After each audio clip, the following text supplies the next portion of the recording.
berhenti membayar pajak untuk membayar hal-hal yang tidak penting, untuk membayar para koruptor yang selama ini bersenang-senang, bergembira di atas penderitaan rakyat. Kita diperhadap-hadapkan dengan saudara-saudara kita sendiri dengan mengatasnama MBG nggak apa-apa kok. Prabowo heran MBG dituding boros ribuan triliun kekayaan Indonesia hilang, tak ada yang protes. Nah, gimana menurut kalian nih? Ribuan triliun yang menguap, yang pergi dari bumi Indonesia tiap tahun selama 34 tahun, tidak ada komentar. Saya diserang karena ingin memberi makan bergizi untuk anak-anak Indonesia, memberi makan untuk anak-anak Indonesia, untuk ibu-ibu hamil, untuk orang-orang lansia, dianggap pemborosan.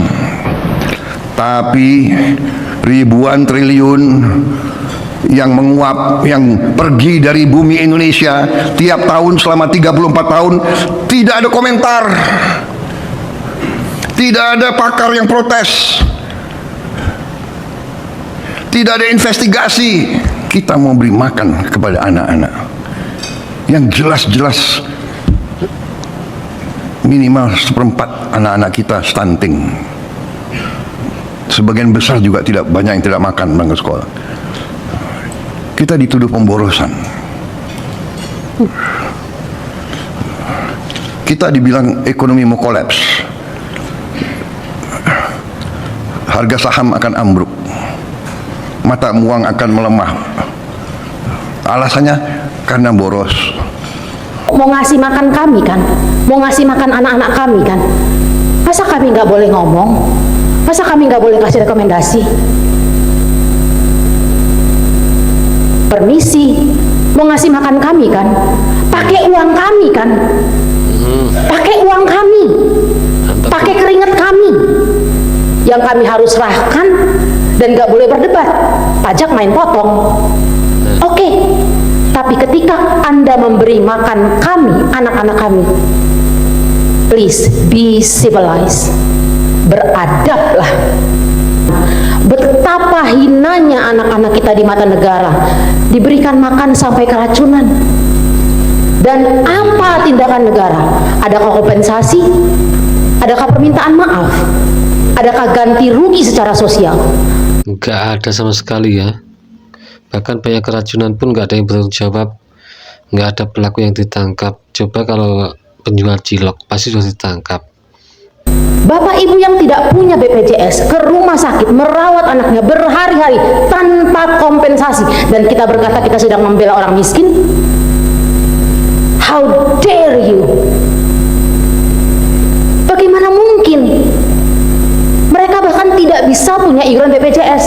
Anaknya keracunan, diracuni oleh negara, dan tidak ada kompensasi apapun. Yang kelimpungan Pemda, bukan pemerintah pusat.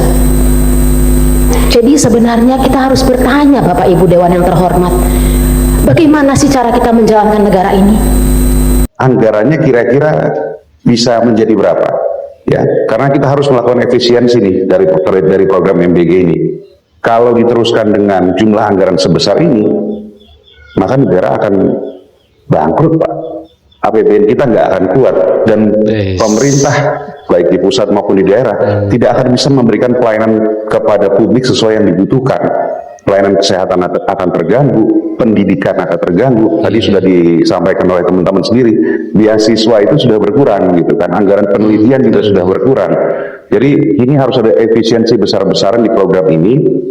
Kalau memang terus mau dijalankan, harus diberikan dengan tepat sasaran dengan anggaran yang masuk akal.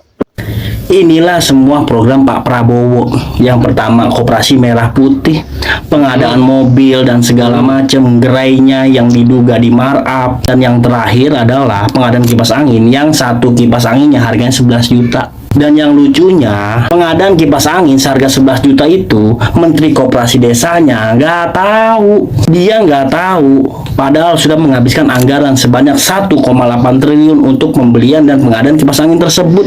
Itu 1,8 T, lu tumpuk di lapangan GBK aja, semua orang bisa ngelihat. Kok bisa dia nggak tahu? Dan sebelumnya kalau lu ingat ada juga pengadaan motor listrik di program MBG yang Menteri Keuangannya juga nggak tahu, bahkan DPR nggak tahu. Yang dimana sekarang program itu bermasalah, ada korupsinya. Dan yang terakhir sekolah rakyat, ku juga bingung. Banyak sekolah-sekolah yang harusnya direnovasi, ngapa bikin sekolah baru?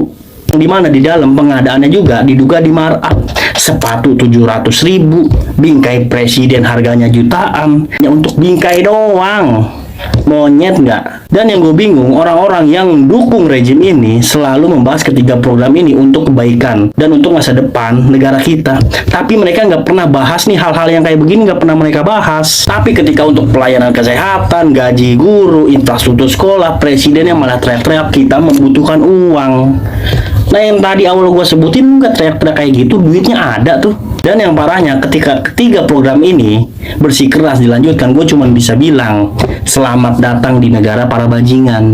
MBG libur, harga bahan pokok turun. Pas MBG nongol lagi, ngapa harga bahan pokok jadi naik? Nah, Mendag mengakui, kalau seandainya mengakui, cari solusi buat kami sebagai rakyat, Pak. Jangan cuma mengakui tapi tidak ada tindakan. Nah, yang perlu untuk rakyat itu adalah tindakan dan perbuatan yang nyata dan fakta agar kami bisa merasakan harga bahan pokok yang stabil, nggak naik turun. MBG libur, harga turun karena nggak ada yang belanja. Pas MBG-nya berjalan lagi, ngapa harga bahan pokok jadi naik? Ini PR buat pemerintah. Salam warga Jagades. Tadi mengenai MBG akan menyelesaikan persoalan-persoalan yang selama ini menjadi hambatan atau penyalahgunaan. Kami minta waktu 1 bulan, ya, 1 bulan lagi, 1 bulan untuk menyelesaikan, merapikan. Setelah itu langkah-langkah berikutnya kami akan laporkan Bapak Presiden untuk nanti diputuskan, diberi arahan seperti apa keputusan akhirnya. Tetapi kami akan mengkaji lebih mendalam 1 bulan dari hari ini. Saya kira 2 itu yang penting kami putuskan pada malam hari ini. Yang penyalahgunaan, kemudian titik-titik yang sudah layak menerima, kemudian sudah begitu banyak titik yang sudah ditentukan, tetapi belum ada SPPG-nya, ada yang sudah membangun tapi belum ada, banyak hal ya. 1 bulan ini kita akan paparkan kepada Bapak Presiden untuk nanti diambil keputusan yang tepat seperti apa seharusnya. Saya kira demikian ya. Terima kasih. Di pidato Pak Prabowo yang terbaru, beliau mengaku diserang soal MBG karena dianggap pemborosan. Lalu beliau juga menekankan ribuan triliun yang menguap ke luar bumi Indonesia itu tidak ada yang protes. Jadi ribuan triliun yang dimaksud beliau di sini sepertinya mengarah kepada hasil bumi, hasil tambang dari Indonesia yang tidak dinikmati langsung oleh masyarakat Indonesia, melainkan keuntungannya itu malah dinikmati oleh bangsa asing gitu ya. Nah di sini gue mau mengomentari soal sepertinya ada kesalahpahaman dari beliau ya. Jadi kalau gue boleh berpendapat, sepertinya rakyat itu bukan mempermasalahkan soal memberi makannya, dan bukan semata-mata memberi makan itu adalah pemborosan, bukan itu ya. Jadi yang sangat dikhawatirkan masyarakat itu adalah ini anggarannya yang terbesar dari porsi APBN, tapi tata kelolanya itu dinilai kurang baik dan banyak celah untuk korupsi. Dan semakin lama program ini berlangsung gitu ya, banyak sekali keanehan-keanehan yang terjadi. Sampailah pada akhirnya ditangkap kepala BGN yaitu Pak Dadan. Dan selain Pak Dadan juga banyak yang ditangkap soal korupsi BGN ini. Jadi memang kekhawatiran masyarakat ini juga mendasar. Terus masalah ribuan triliun yang menguap ke luar negeri gitu ya, dinikmati oleh orang-orang asing gitu tanda kutip. Nah kalau di sini kenapa pakar-pakar itu sepertinya diam gitu ya? Mungkin ada tapi kurang terdengar. Ya kalau gue boleh berpendapat, gue sepertinya menduga masyarakat itu lebih melihat problem di dalam negeri sendiri itu belum selesai, yaitu masalah korupsi yang sangat masif. Jadi andai kata ribuan triliun tadi itu tidak menguap ke luar negeri dan masuk ke Indonesia, nah bagaimana kalau seandainya si ribuan triliun ini juga menguap di dalam negeri karena dikorupsi sama para koruptor? Karena ya memang pada praktiknya tingkat korupsi di Indonesia ini memang masih sangat-sangat tinggi. Ya, jadi logikanya adalah mau berapa banyak duit pun yang masuk gitu ya, kalau seandainya dikorupsi juga, ya itu tidak akan sampai juga ke masyarakat. Ya kalau gue sih menangkapnya begitu ya. Gue sebagai warga Indonesia juga menyoroti dan menganggap hal itu sangat masuk akal. Ya gue di sini sih sebenarnya cuma mau meluruskan saja ya. Mudah-mudahan Pak Presiden itu tidak salah paham. Kita di sini bukannya mau mengkritik Presiden atau apa, enggak ya. Kita cuma khawatir dana-dana dari APBN yang mana itu dari hasil pajak rakyat itu digunakan semena-mena. Ya itu aja lah, mudah-mudahan didengar sama Pak Presiden ya. Itu ya, MBG lagi yang dipermasalahkan. Pak Prabowo heran dituding pemborosan. Ya emang betul sih ya, anggaran BG itu nggak main-main ya, besar sekali loh. Uangnya dari mana tuh, motongi pangkas apa ya, uang pajak semua masuk ke MBG. Itu ya, kalau ada keracunan nggak ada yang tanggung jawab. Selama ini mana ada ya petugas yang dicekal, ini yang disangka kalau ada sisi keracunan, nggak ada kan. Coba kalau pedang kecil langsung ditangkap deh keracunan ini kalian ini. Bahkan ini rakyat stop membayar pajak. Ya, ini protes ya bener. Kita pakai pajak kok nggak boleh bersuara, betul juga. Jadi kalau kalian, terima kasih, jangan lupa like, subscribe, share, dan komen.